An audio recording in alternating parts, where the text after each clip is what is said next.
D. Kebijakan perdagangan internasional dan tujuannya. 1. Kebijakan perdagangan internasional.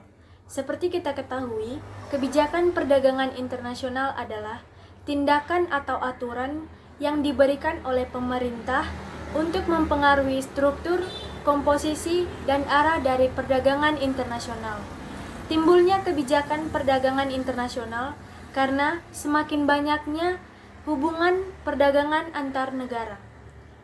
Dalam buku bisnis internasional, yaitu buku Perspektif Asia 1, disebutkan bahwa ada 7 instrumen dari kebijakan perdagangan internasional. Yang pertama tarif, kedua subsidi, ketiga kuota impor, keempat pembatasan ekspor sukarela, kelima persyaratan konten lokal, keenam kebijakan administratif, dan ketujuh adalah kebijakan anti-dumping. Untuk lebih jelasnya, saya akan menjelaskan mengenai ketujuh instrumen tersebut. 1. Tarif. Tarif adalah pajak yang diberikan atas impor. Tarif dibagi menjadi dua, yaitu tarif spesifik dan tarif ad valorem. Dalam tarif spesifik, dikatakan bahwa pajak yang diberikan sebagai biaya tetap dari setiap unit barang yang diimpor. Sedangkan tarif ad valorem adalah tarif yang diberikan sesuai dengan besar kecilnya nilai suatu barang yang diimpor. Tujuan dari pemberian tarif ini adalah untuk melindungi pengusaha-pengusaha yang di dalam negeri dengan cara menaikkan harga nilai impor. Dan juga tujuan dari tarif ini adalah untuk menambah keuntungan kepada pemerintah. 2. Subsidi. Subsidi adalah pembayaran yang diberikan pemerintah untuk para produsen di dalam negeri. Bentuk-bentuk subsidi yaitu ada hibah tunai, ada peminjaman dengan berbunga rendah, keringanan pajak, dan investasi-investasi pemerintah di dalam suatu perusahaan. Dengan adanya subsidi, biaya produksi menjadi lebih rendah sehingga dapat bersaing di pasar asing. 3. Kuota impor. Kuota impor adalah pembatasan jumlah maksimum kuantitas suatu barang impor dalam periode tertentu. Kuota impor dapat dikombinasikan dengan tarif. Jika kuota impor dan tarif dikombinasikan, itu dinamakan dengan kuota tingkat tarif. Dalam kuota tingkat tarif yang lebih rendah dikenakan terhadap jumlah barang impor yang jumlahnya itu sesuai dengan kuotanya. Sedangkan jika jumlah barang impor melebihi dari jumlah kuota, maka kuota tingkat tarifnya akan sangat besar. 4. Pembatasan ekspor sukarela. Pembatasan ekspor sukarela adalah pembatasan jumlah barang yang diekspor oleh negara pengekspor.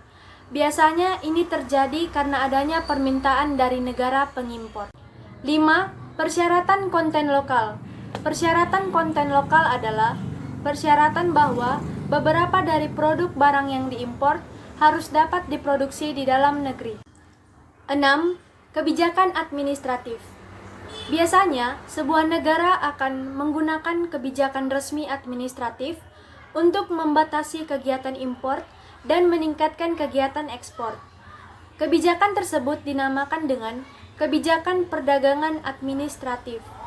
Kebijakan perdagangan administratif adalah aturan birokrasi yang dibuat untuk mempersulit masuknya barang ke dalam suatu negeri. 7. Kebijakan anti-dumping. Dumping adalah kegiatan menjual barang di pasar luar negeri dengan harga di bawah biaya produksi. Dumping disebabkan oleh kelebihan memproduksi suatu barang sehingga menyebabkan perusahaan-perusahaan dalam negeri akan kalah saing dengan perusahaan-perusahaan negeri asing. Untuk mengatasi hal tersebut, dibuatlah kebijakan anti-dumping.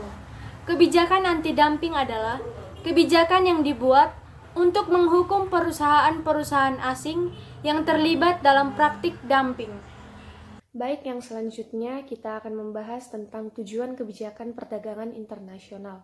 Tujuan ini sendiri terbagi menjadi dua. Yang pertama ada tujuan politik dan yang kedua ada tujuan ekonomi. Yang pertama kita akan membahas tentang tujuan politik. Baik, yang pertama melindungi lapangan pekerjaan dan industri dalam negeri. Dalam hal ini tujuannya supaya semua lapangan pekerjaan dan industri yang berada dalam negeri tidak kalah bersaing dengan perusahaan-perusahaan asing lainnya, yang akhirnya akan mengalami kebangkrutan, dan kebangkrutan ini sendiri akan menyebabkan timbulnya pengangguran. Baik, yang kedua yaitu meningkatkan keamanan nasional. Kebijakan dalam hal ini berfungsi untuk melindungi industri yang penting bagi keamanan nasional. Industri-industri yang penting bagi keamanan nasional yang pertama ada kedirgantaraan, yang kedua ada elektronik canggih, dan lain sebagainya.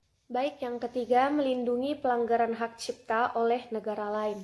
Kebijakan ini berfungsi untuk mengurangi ataupun memberantas beberapa pelanggaran-pelanggaran hak cipta yang dilakukan oleh negara lain yang sangat berdampak besar atau akan menimbulkan kerugian besar bagi negara asal barang tersebut.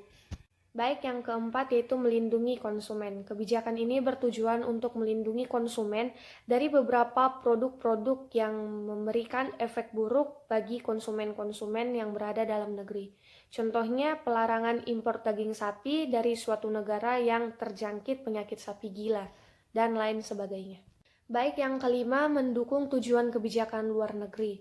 Dalam kebijakan ini, pemerintah suatu negara dapat memberikan syarat perdagangan kepada suatu negara yang ingin membangun hubungan perdagangan dengan negara lain. Baik, yang keenam, melindungi hak asasi manusia.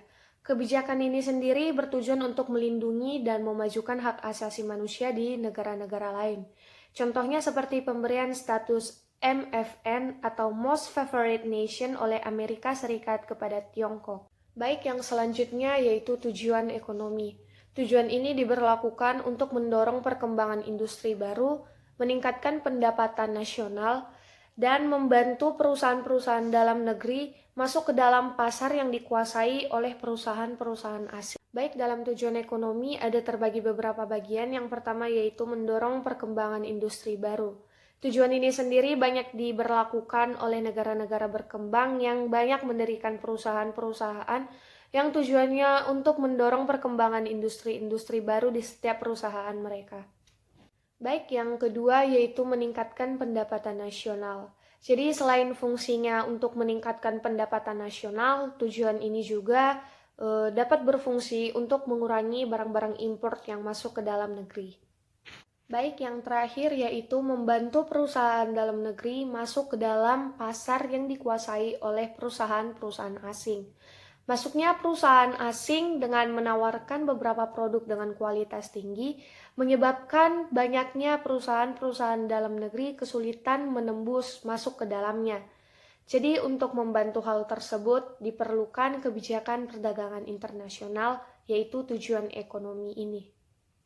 Bagian E, alat dan cara pembayaran perdagangan internasional. Seperti yang kita ketahui, transaksi perdagangan atau jual beli membutuhkan alat pembayaran. Jika perdagangan dalam negeri menggunakan mata uang rupiah sebagai alat pembayaran, bagaimana dengan perdagangan internasional yang setiap negara memiliki mata uang yang berbeda-beda? Yang pertama, kita akan membahas tentang alat pembayaran perdagangan internasional. Perdagangan yang terjadi lintas negara tentu tidak dapat dilakukan secara langsung karena perbedaan mata uang dan tempat. Oleh karena itu, perlunya disepakati alat pembayaran internasional. Alat pembayaran internasional yang sudah disepakati yaitu devisa. Sedangkan mata uang yang dijadikan patokan sebagai mata uang internasional yaitu dolar Amerika. Apa itu devisa? Apa itu devisa? Devisa adalah semua barang yang digunakan sebagai alat pembayaran luar negeri yang dapat diterima oleh dunia internasional yang biasanya ada dalam pengawasan otoritas moneter, yaitu bank sentral. Dalam perdagangan internasional devisa berbentuk valuta asing. Apa saja fungsi devisa? Yang pertama, devisa itu berfungsi sebagai alat pembayaran luar negeri. Yang kedua, devisa berfungsi membayar cicilan luar negeri dan bunga-bunganya serta transaksi lainnya. Yang ketiga, fungsi devisa itu untuk menjamin nilai rupiah. Jenis-jenis devisa terbagi menjadi dua, yaitu devisa umum dan devisa kredit. Devisa umum adalah devisa yang didapatkan dari perdagangan internasional, sedangkan devisa kredit adalah devisa yang didapatkan dari pinjaman luar negeri. Devisa didapatkan melalui beberapa sumber. Yang pertama, kegiatan ekspor. Semakin seringnya suatu negara melakukan kegiatan ekspor, maka semakin banyak pula devisa yang akan didapatkannya. Dua, hibah atau pemberian dari negara lain. Ketiga, tenaga kerja Indonesia atau TKI. TKI yang bekerja di luar negeri biasanya mendapat upah yang berupa mata uang asing. Mata uang asing tersebut kemudian dibawa pulang ke Indonesia, maka daripada itu devisa pun akan bertambah. Yang keempat yaitu sektor pariwisata. Pada sektor pariwisata, devisa diperoleh dari turis-turis yang berkunjung ke negara kita. Yang dapatkan akan semakin banyak. Lalu yang kedua ada hibah dan devisa didapatkan melalui beberapa sumber, yaitu yang pertama ada kegiatan ekspor. Sekarang kita akan membahas cara melakukan pembayaran dalam perdagangan internasional. Cara melakukan perdagangan dalam internasional itu terbagi atas beberapa. Yang pertama secara cash. Nah, pembayaran secara cash ini merupakan pembayaran yang dilakukan saat transaksi barang dengan menggunakan cek atau bank draft. Yang kedua open akun. Nah, pembayaran secara open akun ini merupakan kebalikan dari pembayaran secara cash. Pembayaran ini dilakukan saat setelah pengiriman barang atau terserah pada kebijakan pembeli. Baik, yaitu cara ketiga dalam melakukan pembayaran dalam perdagangan internasional. Yang ketiga yaitu Commercial Bill of Exchange. Commercial Bill of Exchange sering disebut juga dengan draft atau trade bill. Commercial Exchange merupakan surat perintah dari penjual kepada pembeli untuk membayar semua jumlah uang dalam jangka waktu tertentu. Draft terdiri atas dua macam, yaitu clean draft dan dokumen draft. Clean draft adalah draft yang tidak disertai dengan jaminan dokumen dari barang yang dikirimkan. Sedangkan documentary draft adalah draft yang disertai dengan jaminan dokumen dari barang yang dikirimkan. Berdasarkan waktu pembayarannya, draft dibagi menjadi 3, yaitu side draft, arrival draft, dan dead draft.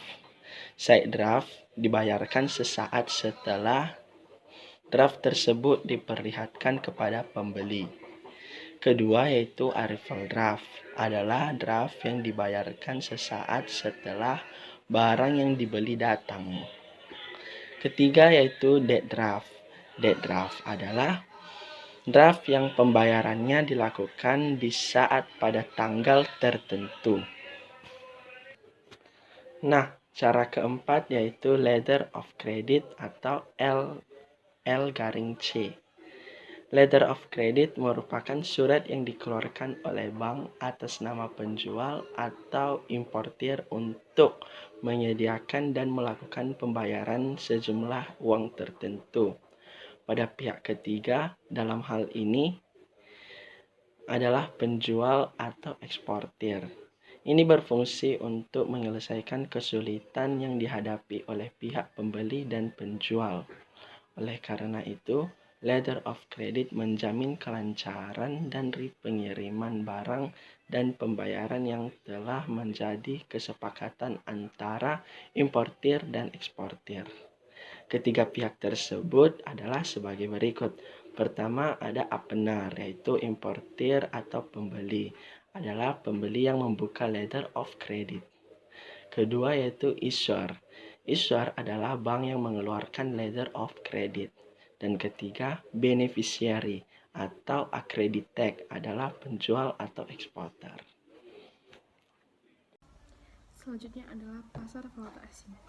Valuta asing merupakan nilai mata uang negara lain. Valuta asing biasanya digunakan dalam pembayaran perdagangan internasional. Dalam perdagangan internasional terjadi perbandingan antara nilai tukar mata uang negara satu dengan negara lainnya. Perbandingan ini biasanya disebut dengan kurs, dan tempat penjual mata uang disebut dengan pasar valuta asing. Valuta asing dibagi menjadi dua, yaitu pengertian pasar valuta asing dan fungsi pasar valuta asing. Yang pertama adalah pengertian pasar valuta asing. Dalam buku bank dan keuangan lainnya menjelaskan bahwa pasar valuta asing merupakan pasar di mana transaksi valuta asing dilakukan, baik antar negara maupun dalam satu negara.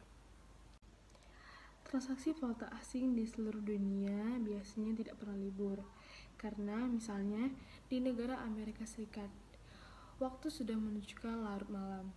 Otomatis, pasar valuta asing di negara tersebut akan tutup. Sedangkan di Indonesia, pasar valuta asing akan beroperasi karena waktu sudah menunjukkan pagi hari. Yang kedua adalah fungsi pasar valuta asing. Dalam buku Ekonomi Internasional menjelaskan bahwa pasar valuta asing memiliki 3 fungsi utama. Yang pertama adalah mempermudah terjadinya pertukaran valuta asing dan pemindahan dana dari satu negara ke negara lainnya. Yang kedua adalah mempermudah untuk dilaksanakannya perjanjian jual beli dengan kredit. Yang ketiga adalah memungkinkan terjadinya hedging. Hedging merupakan kesempatan bagi pedagang untuk melindungi diri dari kemungkinan terjadinya rugi, walaupun mereka sedang melakukan transaksi. Lanjut, bagian D yaitu kurs valuta asing.